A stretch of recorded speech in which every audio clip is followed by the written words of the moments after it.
A few days back, Jam Caldaberi for Guilty Gear Strive got announced, and I made a video comparing and analyzing the trailer with their past versions. And on one of those videos, I got a comment with quite a lot of replies. The most insufferable people you've ever seen are going to be so mad about her design, laughing my butt off. Considering I'm a very small channel, getting this many comments was a surprise. My curiosity was piqued and I looked up the context of this discussion. According to social media, Jam, who was known for her fan service, has been censored and updated for a modern audience. Her undergarments are not readily visible, and the contour of her chest is hidden behind her new top and jacket. You know what? They might be onto something. It's understandable why this Jesus fellow was very sad about the changes. So as a person who's never played Jam, I felt that it is my duty to dig deeper into the Arc System Works propaganda, and to my surprise, there were many changes in Strive compared to its previous iterations. So in this video, I am going to share you the 5 biggest differences that I found in character design. Number 5. Ino. This is the character that embraces sexuality. I mean, she has a move named Stroke the Big Tree and has nicknames like Big Size for Potemkin and Ball Over for Venom. She is full of sexual innuendos both in and out of battle. Naturally, she has moves like Jump Dust, where she spreads her legs and shows her undergarments. But in Strive, instead of wearing a skirt, she is wearing short shorts, so that is no longer visible. Unbelievable.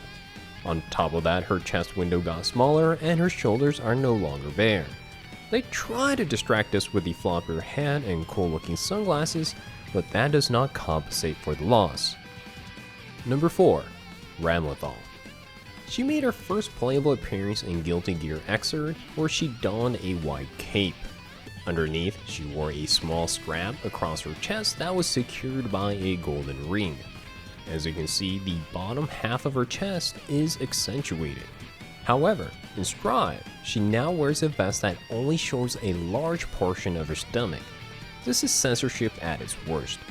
Combined with the larger but still short shorts, the skin to clothing ratio must have decreased by at least 5%. I think the worst offender here though is how she no longer has jagged teeth. This is catering to the minority who has dental phobia, and that's a shame. Number 3. Venom. In Strive, he got a clean new look with black trousers and classy shoes. However, if you're a veteran like me, you may have noticed a huge loss from his Xrd design, his ab window on his top.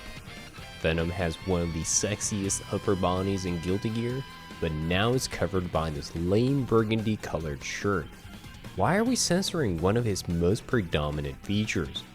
The weird thing about this though is that when I search for this on the internet, I cannot find any articles or comments about this. Where's the outrage? This is such a terrible...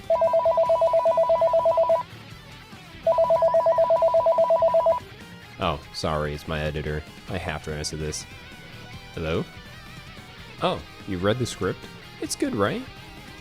No? What do you mean, not like that? Censorship of gay sexy men should be talked about. What do you mean it's taboo? For who? Traditional values? Closet? What does that have to do with Grindr app usage during conventions? What are you talking about? You're not making any sense. Whatever, I'll talk to you later. Sorry about that. We'll move on to the next one. Number 2. Wait, not that one. Dizzy. Here's a side-by-side comparison of Xrd and Strive Dizzy. The one on the left is Xrd, and the other one is Strive. I'm going to let the image do the talking. You see this? You see that? Can you believe this atrocity? Necro and Dean are just dark figures that no longer have any outstanding features. They don't even have a face. Xrd Necro is a cool looking green skull with red eyes, covered in simple yet elegant hood with a banging necklace. Now he's a faceless schmuck with a tattered tablecloth over his head. What about Undine? Beautiful green eyes, flowing blue hair, and smooth silky blue skin. Why did it have to change skin colors? Is this some sort of DEI nonsense? We should stand up for the oppressed blue and green skinned people. And this last one is the most egregious out of them all. This is the mother of all censorship and strife, and a complete lack of respect to the original material. This one was so bad that I didn't even attempt to play Guilty Gear Strive because of this, despite me talking about it all the time. 0 hours, haven't even bought the game. I have principles, you know. Anyways, the character that got censored to an astonishingly reprehensible degree is Bedman. In Xrd, where he debuted, he was a genius alpha male who had an IQ that easily surpassed 200. But with the modern audience, this was not allowed. Therefore, in Strive, the censorship got to a point where he was completely removed from the game and only his bed remains.